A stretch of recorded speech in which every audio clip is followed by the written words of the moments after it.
Hi everyone, welcome to Bill's Market Insights. Today we're going to talk about how to build a stock and a bond portfolio that actually protects your purchasing power and keeps the IRS out of your pocket. I want to start with a live simulation. This week, the big four, Google, Amazon, Microsoft, and Meta, are all reporting earnings. This is going to trigger short-term volatility. And for the prepared investor, that usually means a massive window of opportunity. Whether you're watching this today or months from now, the logic remains the same. Earnings weeks create entry opportunities, but your tax and allocation strategy creates wealth. Let's look at how to play both defense and offense in 2026. If you have got savings sitting on the sidelines, you're probably feeling the heat. Inflation is high, so is stock market volatility. In addition, the US national debt has officially cleared the $39 trillion mark. We are currently adding about $1 trillion in debt every 100 days. What does this mean for you? It means the old way of collecting interest is dead. If you're still following the 20-year-old dogma of buy long-term bonds and chill, you may be in big trouble. In an era of rapid debt expansion and sticky inflation, the wrong bond pick won't protect you. It will watch your principal melt away like ice cream in the sun. Let's start with Pillar 1, bonds. Most people buy Treasury bonds for safety, but I'm here to remind you, Treasuries can be dangerous. Look at the bloodbaths of 2022. When the Fed hiked rates aggressively, long-term Treasury holders saw their principal drop 20% to 30%. Your $100 turned into $70. You bought it for safety, but it dropped harder than the stock market, because you lost 10 years worth of interest in a single year of price depreciation. In 2026, the yield curve is very flat. A 2-year note yields around 3.8%, while the 10-year is only around 4.3%. However, the 10-year note's price fluctuation is 5 times the 2-year notes. So we should ask ourselves, is this an extra 0.5% in interest worth taking 5 times the principal risk? The math just doesn't work. My strategy is simple. Stay in short-term bonds for now. For those new to this, we can use ETFs, exchange-traded funds. Think of an ETF like a mixed vegetable package in a grocery store.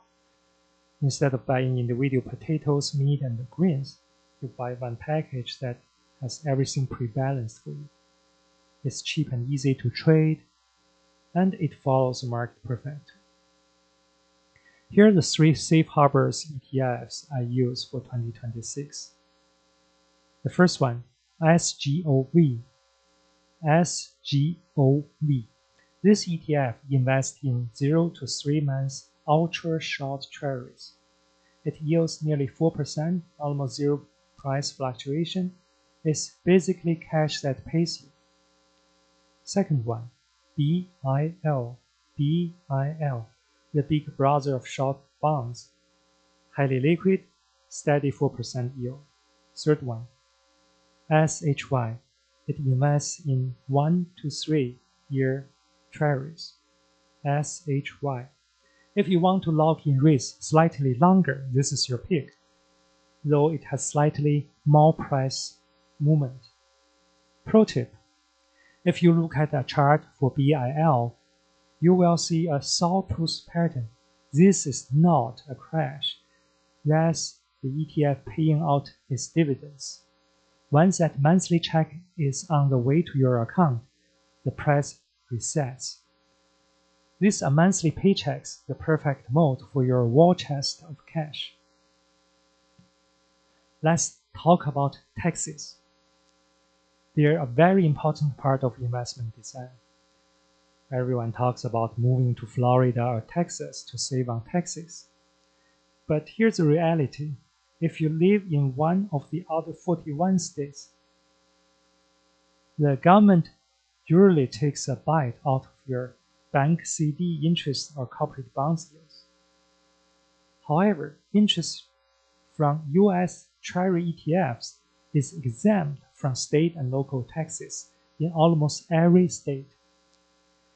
If you live in high-tax states like California or New York, your net yield on these ETFs can be actually much higher than a high-yield savings account. It's a specialized tax gift from the federal government. Don't leave the money on the table. Now that the back door is locked, how do we grow? Pillar 2, stocks. In a high deficit environment, only companies with elite cash growth can outrun inflation. I'm focusing heavily on big tech through ETFs. People always ask, XLK or VGT? Honestly, you can't go wrong with either, but they have different flavors. XLK is the honor roll class. It's heavily weighted towards NVIDIA, Apple, Microsoft. If you believe these digital tax collectors will run the AI world, XLK is the purest, most aggressive play. VGT is a safety in numbers play. It includes the giants, but also smaller tech firms. If the next NVIDIA is currently a small cap company, VGT is more likely to catch it. My take, you don't have to choose. Split your allocation between both if you want. Now we come to the most important part of the video. This is the stock-bond swing logic. Step 1. Park your dry powder in short-term government bonds ETF. Earn that 5 or 4% risk-free return. Step 2. Use the interest from those bonds to dollar cost average into XLK or VGT every month. You aren't even touching your principal. You're using the government's interest to buy tech stocks. Step 3. The power move. When market panics, like a post-earnings tech sell-off, you sell a portion of your short-term bonds and buy the dip in tech. Your short-term bonds aren't just a savings account. They're your ammunition depot. If you have a decent-sized nest egg, the following session will save you thousands of dollars every year. The IRS treats different accounts differently, and if you ignore this, taxes will eat your compounding alive. Taxable brokerage accounts. These are pay-as-you-go. If you trade a stock for profit or get a dividend, the IRS wants their cut next April. Short-term gains can be taxed as high as 37%. Retirement accounts. These are your tax body armor. You can trade 100 times inside an IRA, and as long as the money stays in the account, you owe $0 tax. My strategy, active trading in the IRA. All the swing trading and dynamic rebalancing happens here. No tax consequences for selling. Long-term tech in taxable account. Buy your core tech positions and don't touch them. As long as you don't sell, you don't pay capital gains. And if you hold for over a year, you qualify for a much lower long-term capital gains tax rate when you sell. Let's wrap this up. Your 2026 survival guide. Number 1. Watch the earnings. Buy the blood, don't chase the grain. Number 2. Build the moat. Use short-term bonds, ETFs. As long as you believe inflation will worsen, avoid long-term bonds like the plague. However, be ready to pivot back to them the moment a recession comes knocking at your door. Number 3. Bet on growth. High cash flow tech is your best hedge against macro uncertainty. Number 4. Optimize taxes. Trade in your IRA, hold in your taxable account. Investing isn't about getting rich overnight. It is about making your family's assets as solid as a rock in an era of massive debt. If this helped you, please do me a favor. Hit the like button, subscribe, and share this with friends. Next time, we're going to dive into gold, copper, and the current state of real estate.